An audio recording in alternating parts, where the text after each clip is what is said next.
Assalamualaikum warahmatullahi wabarakatuh. Di sini saya akan menjelaskan materi tentang pencatatan akuntansi bank garansi yang dibimbing oleh Bu Arista Purwatari Sawitri SEMA. Sebelumnya perkenalkan nama kelompok saya. Yang pertama Mutiara Inka Familia, kedua Ayuni Felia Hapsari, ketiga Zulfa Vindi Devitri. Pokok pembahasan yang akan kita bahas: 1. Pengertian bank garansi, 2. Jenis bank garansi, 3. Perlakuan akuntansi bank garansi. Pengertian bank garansi. Bank garansi adalah garansi dalam bentuk warkat yang diterbitkan oleh bank yang mengakibatkan kewajiban membayar terhadap pihak yang menerima garansi atau beneficiary apabila pihak yang menjamin cedera janji atau tidak dapat memenuhi kewajiban dalam pembayarannya disebut wan prestasi. Jenis bank garansi berdasarkan bentuknya dapat dibedakan menjadi dua. Yang pertama, penerimaan atau penerbitan jaminan dalam bentuk bank garansi, baik dalam rangka pemberian kredit, risk sharing, and standby loan, maupun dalam rangka pelaksanaan proyek seperti bid bonds, performance bonds, dan advance payment bonds. Yang kedua, ekspektasi atau endorsement surat berharga, yaitu pemberian jaminan atau garansi dalam bentuk penandatanganan kedua atau seterusnya atas wesel dan promise atau accept. Jenis bank garansi. B. Berdasarkan kegunaannya, bank garansi dapat digunakan dalam rangka yang pertama, tender, yaitu bank garansi yang diberikan oleh bank untuk para kontraktor maupun referensir. Yang kedua, perdagangan, yaitu bank garansi yang diberikan kepada pihak pabrikan untuk kepentingan agen atau referensir produk-produk pabrik tersebut. Yang ketiga, penangguhan biaya masuk, yaitu bank garansi yang diterbitkan untuk menjamin kepada Dinas Bea dan Cukai untuk pembayaran biaya masuk barang impor. Yang keempat, cukai rokok, yaitu bank garansi yang diberikan dalam rangka menjamin atas pembayaran cukai rokok yang ditangguhkan sementara rokok tersebut sudah beredar atau dipasarkan. Yang kelima, uang muka kerja, yaitu bank garansi yang diberikan untuk mengambil uang muka pelaksanaan proyek dalam kontrak-kontrak tertentu. Selanjutnya yaitu perlakuan akuntansi bank garansi.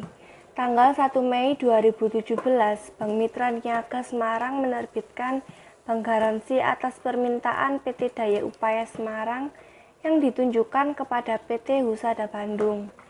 Nilai bank garansi sebesar Rp300 juta dengan setoran jaminan diterima 70%, yaitu berupa cek BNI Semarang Rp200 juta. Cek Bank Mitra Niaga yang ditarik oleh Saudari Bintang sebesar Rp20 juta dan sisanya tunai. Komisi penerbitan bank garansi sebesar Rp1 juta. Bank garansi ini akan berlaku 4 bulan sejak tanggal penerbitan. Clearing pertama yaitu debitur RAR warkat clearing diterima sebesar 150 juta di debit. Dan clearing kedua, kreditur RAR warkat clearing diterima sebesar 150 juta di kredit. Setoran efektif debitur kas yang sebesar 41 juta debitur giro BI sebesar 150 juta di debit, debitur giro Saudari Bintang sebesar 20 juta di debit. Pada kreditur setoran jaminan bank garansi sebesar 210 juta di kredit, kreditur komisi penerbitan bank garansi diterima di muka sebesar 1 juta di kredit.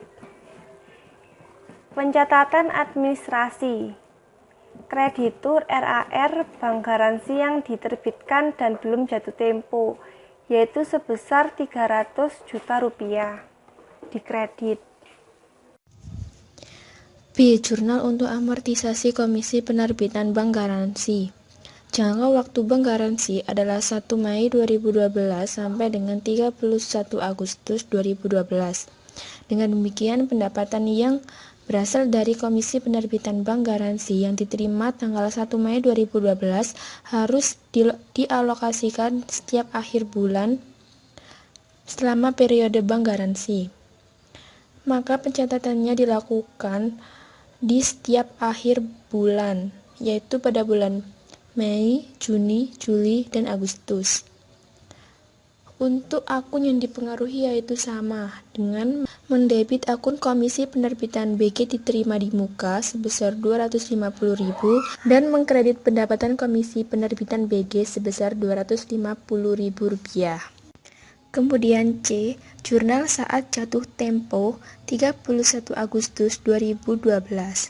Pencatatan dalam jurnal pada tanggal 31 Agustus 2012, di samping amortisasi pada tanggal tersebut, bank juga harus membukukan bank garansi yang telah jatuh tempo. Kalau sampai dengan jatuh tempo tidak terjadi wan prestasi, maka setoran jaminan langsung dikreditkan ke rekening nasabah, dan bersama dengan pengkreditan rekening ini, maka rekening administratif juga harus dinihilkan sebab urusan bank garansi dianggap selesai. Jurnalnya yaitu pada tanggal 31 Agustus 2012 dengan mendebit bank garansi yang diterbitkan dan belum jatuh tempo sebesar 300 juta, kemudian mendebit setoran jaminan bank garansi sebesar 210 juta rupiah dan mengkredit giro PT Daya Upaya Semarang sebesar 210 juta rupiah. Ada kalanya saat jatuh tempo nasabah belum menghubungi bank. Oleh karena itu, bank akan membukukan rekening administratif saja, yaitu mendebit bank garansi yang diterbitkan dan belum jatuh tempo. Langkah selanjutnya adalah memunculkan rekening baru, yaitu bank garansi yang diterbitkan dan sudah jatuh tempo di posisi kredit, yaitu mendebit bank garansi yang diterbitkan dan belum jatuh tempo sebesar 300 juta dan mengkredit bank garansi yang diterbitkan dan sudah jatuh tempo sebesar 300 juta. Pencatatan pada saat pencairan oleh nasabah, yaitu dengan mendebit bank garansi yang diterbitkan dan sudah jatuh tempo sebesar 300 juta, kemudian mendebit setoran jaminan bank garansi sebesar 210 juta rupiah dan mengkredit giro PT Daya Upaya Semarang sebesar 210 juta rupiah. Pada saat pencairan tidak harus dikreditkan ke rekening giro, tetapi tergantung nasabah mau dikreditkan ke giro, tabungan, atau ditransfer. Ketika terjadi pengambilan setoran jaminan, pencatatan harus diselesaikan dengan transaksi pengambilan. D. Pencatatan bank garansi jatuh tempo dan terjadi wan prestasi. Wan prestasi mewajibkan setoran jaminan bank garansi yang dilakukan oleh PT Daya Upaya Semarang harus dilimpahkan ke PT Husada Bandung, nasabah Bank Mitra Niaga Bandung. Sedangkan kekurangan setoran jaminan harus dipenuhi oleh PT Daya Upaya Semarang dapat mengajukan ke bank untuk mendapatkan talangan atau cerukan atau overdraft. Overdraft ini akan dikonversi ke kredit yang diberikan oleh bank. Dengan demikian perlakuannya sama sebagaimana kredit yang lain. Misalnya, pada saat jatuh tempo 31 Agustus 2012, PT Daya Upaya Semarang memenuhi kekurangan setoran jaminan sebesar 50 juta beban gironya dan tunai 40 juta rupiah. Maka pencatatan di Bank Mitra Niaga Semarang sebagai berikut. 31 Agustus 2012. Mendebit bank garansi yang diterbitkan dan belum jatuh tempo sebesar 300 juta rupiah. Kemudian mendebit setoran jaminan bank garansi sebesar 210 juta rupiah.